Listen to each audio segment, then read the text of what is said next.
Good evening, UK. Good morning, US. Hello, how are we? Thank you so much for joining. I am super, super stoked. We are going to get right into it today. Today, I want to talk to you about overeating, why we overeat, why you're probably overeating, and how to fix it.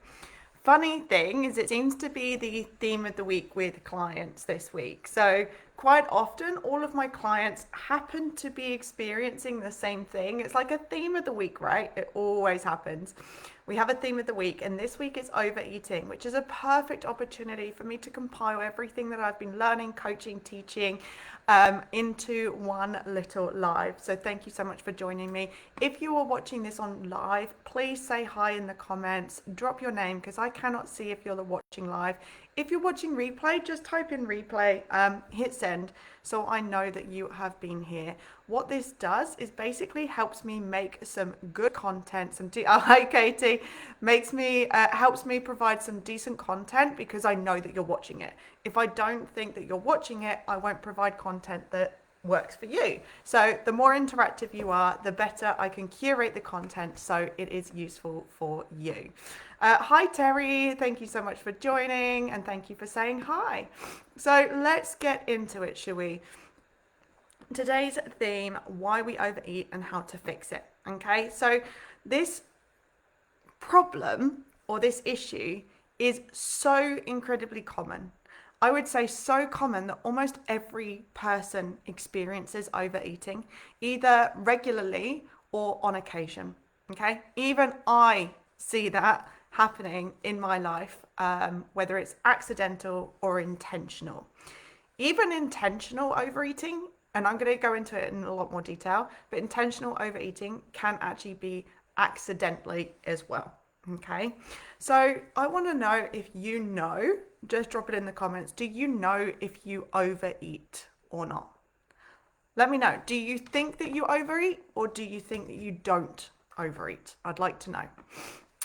Quite often, we are accidentally overeating. Okay, and for a lot of us who don't realize that it's so common or realize that we're doing it, we can feel quite alone, right? We can feel quite alone. We can feel quite ostracized. We might feel like we're the unicorn and that we're the only person that really struggles with this.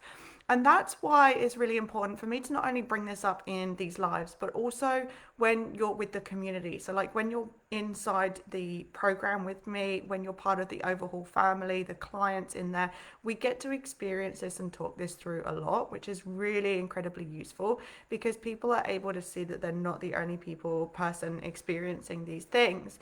And so you're able to see other people experiencing it in real time, in real life, and that really, really helps. But all I can tell you right now is that you are not alone. Okay, and it might feel difficult, especially when you're getting results and you're seeing results in your weight loss journey, and then you sit there and then you overeat. And then what happens is at the end of our overeat, whether it's intentional or accidental, we sit there and we feel guilty and we feel shameful and we're like, oh, for fuck's sake, like it happened again. I'm never going to make progress. And because you don't have that community support as well, because you don't have that sisterhood, that tribe necessarily of people that are right there at your fingertips, it makes it harder for you to continue. And what happens then is you'll be seeing progress, you'll overeat, whether it's accidental or intentional, and then you will generally end up feeling, and this is what I see, and I'm only going by the stereotype here, you will then end up feeling crappy, guilty, shameful, and then we decide to ditch it and we will start again next month or for something different. Maybe we will then say, oh, that didn't suit me anyway. Okay, so quite often not having that tribe, not having that community of people there right when you need it is actually quite detrimental because people tend to just fall off the wagon because they think it's their problem. It's not. It's not. Okay. So when you get these nailed, it will make weight loss so much easier. You're going to feel like weight loss is super duper easy once you are able to address and fix any overeating. Okay. But I'm going to tell you right now. Sorry, I feel like my housemate's probably going to come in. And so I'm just going to turn this around a little bit. I'm going to tell you right now that overeating is never about the food. I'm going to repeat that. Overeating is never about the food, but it is about everything that it provides. Okay? I want you guys to drop in the chat if you're watching this live right now. Drop into the chat any reason why you feel like you overeat. Can you drop that into the chat now, guys? I wanna get some back and forth here going. Whoever's in watching this live, even if you're on replay, drop in now because I can come back to this. Drop in any reasons why you feel like you overeat. Katie, done 9,000 steps since talking to me and yoga. Excellent, Katie. Well done. Excellent. Right, so any reasons why you feel like you overeat? Stressed and want some quick comfort. Yeah. Interesting. So you've already acknowledged that it's not the food, which is interesting. Well, it's not very interesting in terms for me and you because this is something that we talked about today. Told you guys, theme of the week. Okay, so drop into the chat if you haven't already for me, please, even if you're watching on this on replay. I want to hear what your reasons for overeating are, okay? Now, let's carry on. I'm going to give you a few things here and I'm going to kind of run through them. I've made a bunch of notes of things that I really, really want to cover. But the first one that I'm going to talk about is that you need to keep a hawk eye on your BLTJs. What do I mean by this? If you have read my email today, you'll know that I talked about BLTJs, JTs. I'm trying to find like BLTJs. Why didn't I think of that? BLTJs. I needed to think of an acronym to put this all together, to be honest with you. So every single time you do a BLJT, you are overeating, okay? And this is accidental, but we also kind of know what we're doing, okay? Let's notice if you get the acronym. Let's just have I'm gonna have a bite of his sandwich. I'm gonna have a lick of her ice cream. A taste of the chili, even though you've probably already made it 100 times. Oh, now I've added a pinch of salt. Let me just taste it again. Or, oh, it's just one biscuit. So BLJTs are every single bites, licks, tastes, and justs that you allow yourself to have. Now, if you're tracking food, it is highly unlikely that you would track just one biscuit, a lick of someone's ice cream, a taste of chili. That won't affect what you put on your plate at dinner time or at lunchtime. It won't affect how much or how little you're going to eat at your next meal. So you're over-consuming already there, okay? If you're tracking, it's unlikely you would track a BLTJs, BLJTs, whatever I'm going to call it. I don't know. It should be BLT because then it sounds like a BLT, BLTJs. My initials are BJS as well. Unfortunate, I know, very much. Been through that, thank you. So, but in reality, no. So it's unlikely that you would record a BJTL, but it is also likely that you would track an apple if you were to eat it. Now the only difference is you call a biscuit a just, right? And you'd call an apple a snack. In reality, the biscuit contains probably more calories than the apple does. So when we stop lying to ourselves, we can start uncovering the truths and start figuring out exactly where we are accidentally or intentionally overeating. So stop lying to yourself. Stop justifying this excess of food, especially if you're the only person that you are disappointing.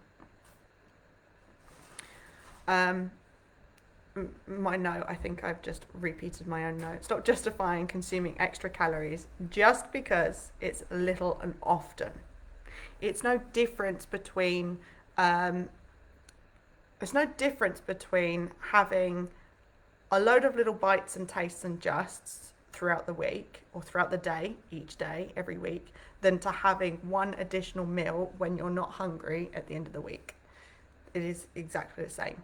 Now, if you're doing this every single day, every single week, every single month, at the end of the month, you're already eating an entire day's worth of food by justifying your BTLJs, right? So we've got to be incredibly mindful, very, very mindful if you use those words. It's a bite, it's a lick, it's a taste, it's a just. Soon as you hear the word just come out of your mouth, notice if you are going to take that away from what you're going to be having. Okay? For example, you might taste the meal that you are cooking 5 times, 4 times. That could be 4 bites of a meal. When your body's had enough, it could be 4 bites left on the plate. So you could be over consuming by 4 bites. Again, 4 bites every meal. At the end of the week, you've got a meal. At the end of the month, you've got an entire day's worth of food. That's probably a little bit extreme, but I need to show you exactly how that does progress. Okay? Give me a thumbs up in the chat if you're watching this on live or replay, if this is making sense. Give me a thumbs up, please. Okay, so just moving some of my things over here and then over there and just squeezing around. Sorry. Okay, so point number 2. Okay, thank you, Katie. Point number 2, you might still be physically hungry. If you're overeating, you might have hidden rules, regulations, guidelines around how much you should be eating that have been installed by past diets. But please note that diets are incredibly restrictive. So you might not realize that what you're eating isn't actually enough for your body, for you, for the exercise, for the movement, for the day that you've had. Just in general, it might not be enough. Or it might not be a balanced plate. You might not have enough protein or enough carbohydrates or even enough fats in your meal or meals throughout the day, so you might still be physically hungry. You might be in a huge calorie deficit. In other words, you might be eating under what your body requires. When we are eating under what we require, our body starts tapping into stored energy, which is where it converts fat into energy. It's a very difficult process. It prefers to use glucose as energy. Okay, so when we are in a deficit, that is when we are going to lose weight. That's when the science comes in. But it's a little bit more than science because we're human beings. We're not just numbers and robots. Okay, it's a little bit more complicated. So please be mindful. If you're used to dieting, you might still be physically hungry. So overeating to you might look like a regular meal size. It might look like a portion of what you think that you should see, but you might actually just still be hungry. You might still be hungry. Have a think about that. Your body will likely scream for more food in these moments, but in case it thinks that you're going to be starving yourself, maybe again for like 6 hours, 12 hours, 8 hours, right? Your body, especially if you've done diets before, especially if you're a yo-yo dieter, your body doesn't know when it's going to get those nutrients again. Your body's going to be like, hey, oh my God, this is food. Yes, I'm so happy that I've got some food. Let's eat it all because I don't know when I'm going to starve. Number 3, you might find it very difficult to transition between times of the day. So eating can actually provide a transitional period or break in between your day. So between busy times of the day, i.e. between work and home, or even like dropping the kids off at school, that can be a stressful time, coming home, getting ready and then going to work, right? These transitional periods in your day, maybe even coming from a long meeting into doing emails, whatever it is, this transitional break, you might require some sort of break or period to gear you up to to get you ready to go back in. Not a lot of us actually create a specific transitional period between times. Not a lot of us allow 5, 10, 15, half an hour, 30 minutes to rest and recuperate. We're not used to, or humans shouldn't really be going for 24 hours a day without a moment to rest. Okay? So eating could be that vehicle that your body needs to provide you a break for your for your central nervous system, for your brain, and for your body.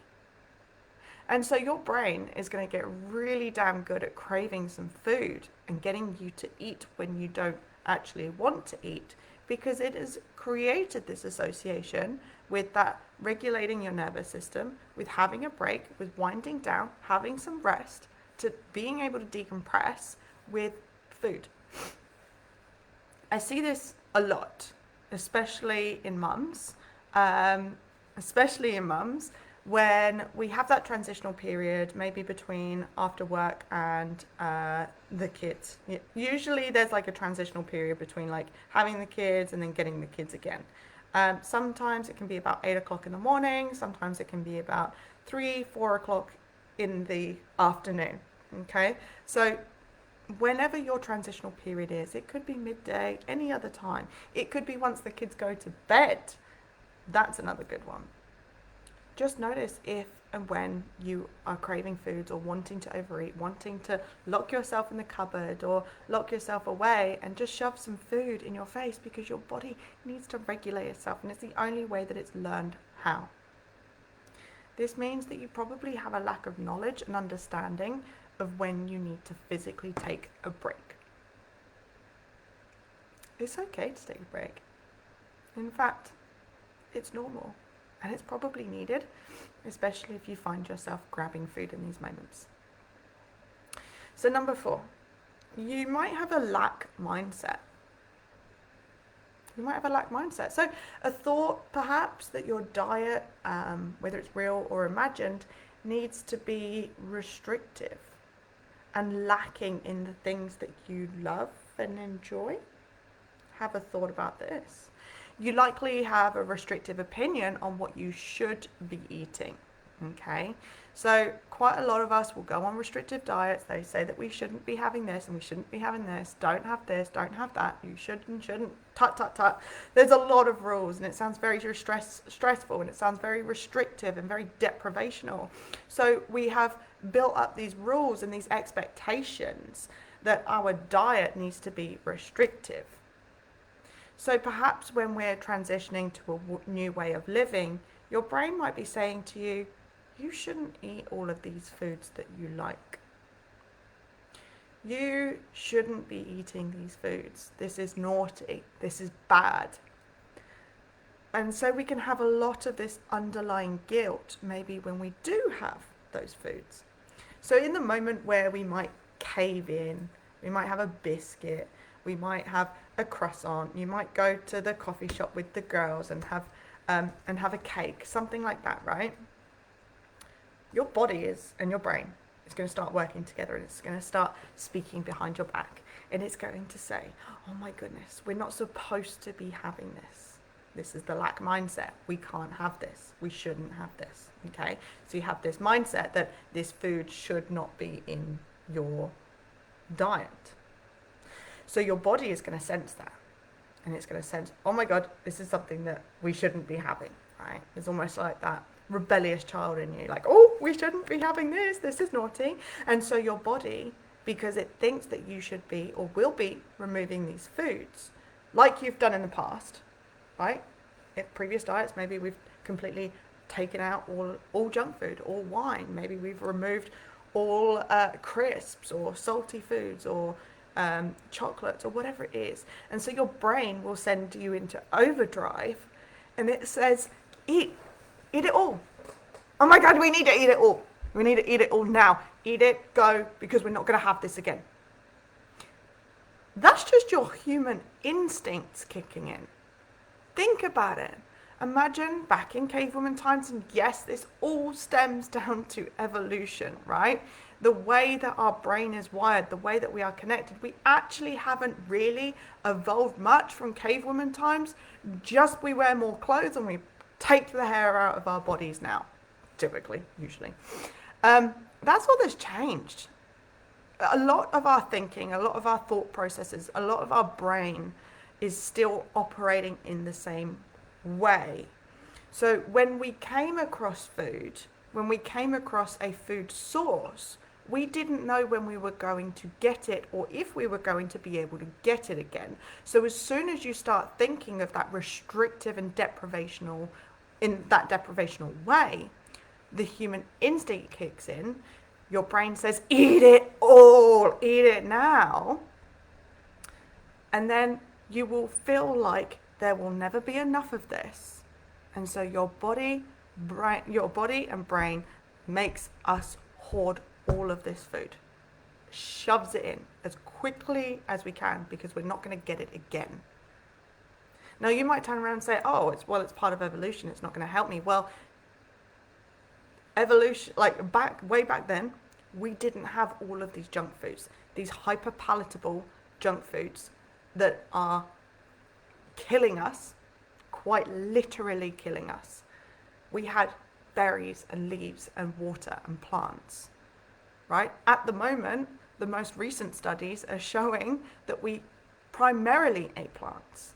This idea of like chicken, eggs and meat isn't what the science is showing us, right? But we most certainly didn't have McDonald's. These foods that are designed to trigger parts of your brain to keep you eating, right? Especially if there's another point which I haven't put on my notes. If your brain if you are eating all of these hyperpalatable foods, the foods that come in packets, in boxes, if you're eating all of this, then I haven't even mentioned the fact that it is designed for you to keep on eating. Mix that with your evolutionary programming, cavewoman programming, and you've got this recipe for your brain to say, I want it all and I want it now because it's going to go. Okay, so we need to start recognizing any potential guilt.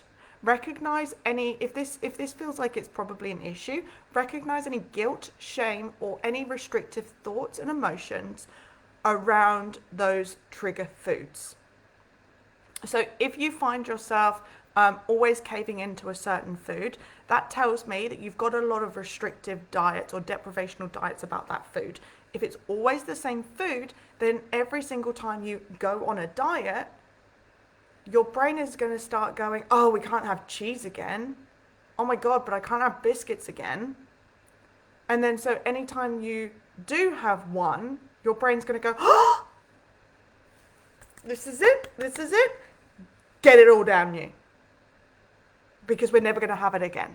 Okay, so be incredibly mindful. This is how you fix this issue. Be incredibly mindful that, God, that sounded really Australian. Be very, very mindful when you have any specific negative guilt, shame, restrictive, deprivational thoughts and emotions around a particular food. Okay, numero 5. Pleasure deficit. You quite possibly have a pleasure deficit in your life somewhere. When food is typically, the only or mostly the opportunity that you get to experience pleasure, joy, rest, connection, or any other kind of positive emotion or time in your day, this is going to make us want to keep on eating. So this is going to feel incredibly difficult for us to want to stop eating because it's the first time or one of the few times that we get to experience these things in our day. Speaking with a client today, I asked her, why do you feel like you need this food in the late evening? Why are you always going to this food? She said, well, I'm always having it, like always want it. My brain clicks in and says, hey, like around about 8 or 9 o'clock. She said, it's probably just a habit. And I said, yeah, but what is this habit based off of? What is it giving you in that moment? And so what's happened is she's created this sudden burst of extra joy and extra pleasure into her evening schedule, right? And so her brain is getting very used to receiving that little bit of dopamine, that little bit of pleasure and joy at 9 o'clock or 8 o'clock. And so your brain right then, right, is going to tell you to keep on eating or keep on enjoying this moment. Let's level up this moment. How can we get more joy from this moment? Your brain is going to want to tell you to keep eating, to keep experiencing what you're experiencing. So whether you're overeating or eating when you're not hungry, either way, this is overeating. Just notice, is this one of the moments, the first moments that you've got to break away? I want to give you a perfect example. A lot of the time that I experience cravings or food, like a desire to go to the cupboards and have my freaking like peanut butter and dates is in the early afternoon, because I notice that I have been go, sprint all day long. And this is like the moment that I start winding down, I start relaxing a little bit, maybe my adrenals have completely depleted and I'm just starting to feel a little bit tired. Yeah. And now my brain is like, oh, I just need a fucking break. Can we just have a break? And so I'll notice that I'll be cupboard hunting, my head in the cupboard, and I'll be really, really searching for something to give me that break. So you're going to want to make sure, first of all, that you're meeting your basic human needs, yeah? We need sleep, we need hydration, we need adequate nutrition, we need enough rest, we need connection in our life. All of these things are your basic human needs, right? A basic human need is connection. If you are someone who feels like you might be switched off to the world, but you overeat, you could be overeat to overcompensate on the lack of connection that you need. So we need to make sure that this eating isn't deeply rooted into a huge deficit in your life. If you're not able to go to bed without worrying, when you fix this, you're ultimately going to get more joy in your life because you're not worrying as much. So then that will take the pressure off of eating more food. Some of us have a hard time stopping at enough when the only time we feel connected is at the dinner table. So again, look at the basics that a human requires. Look at where you might be missing out in that area of your life. Number 6, calming your nervous system. Kind of already incorporated this. So if food has been your only way that you know how to regulate your nervous system, to calm down or not blow up in front of or at anyone or settle down when you're anxious. If food has been the only way that you soothe your nervous system, then food is going to be the only way that your brain sees as a positive solution. Now, I want you to just remember, every single human being, from the moment we are born into this world, is basically trained to calm your nervous system with food.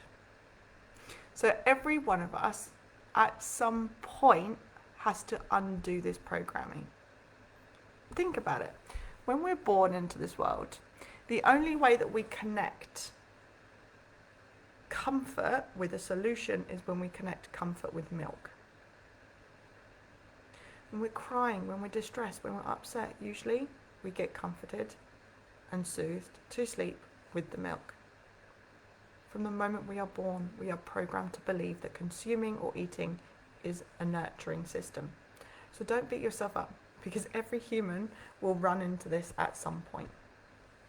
Similarly, we often use it as an emotional reward. So at the end of the day, or if we succeed in something, we tend to use food as that reward.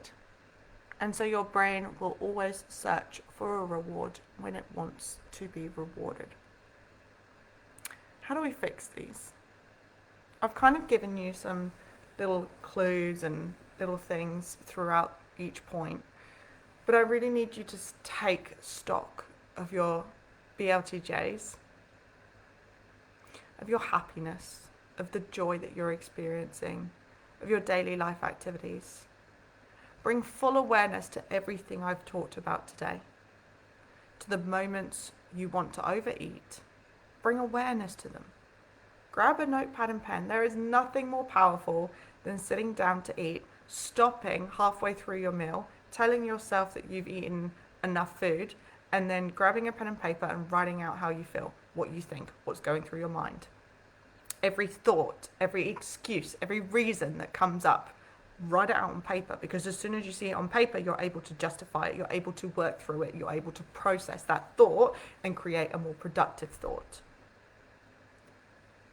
Every single one of my clients at some point has to sit down with a pen and paper in front of their food and work something out. Because without doing this, we struggle a lot to understand what's going through our minds and to also process it too. I want you to also notice little excuses. Like I said, notice what thought comes up. Like, notice if you answer with, well, I just want the flavor, I just want the taste. When we say that, that is a cover up for what we actually are doing. It tastes good needs to be met with, what is that flavor or that taste doing for you? I often get met with, well, it just tastes good. I just want the flavor. I want the saltiness. But what's that saltiness doing, right?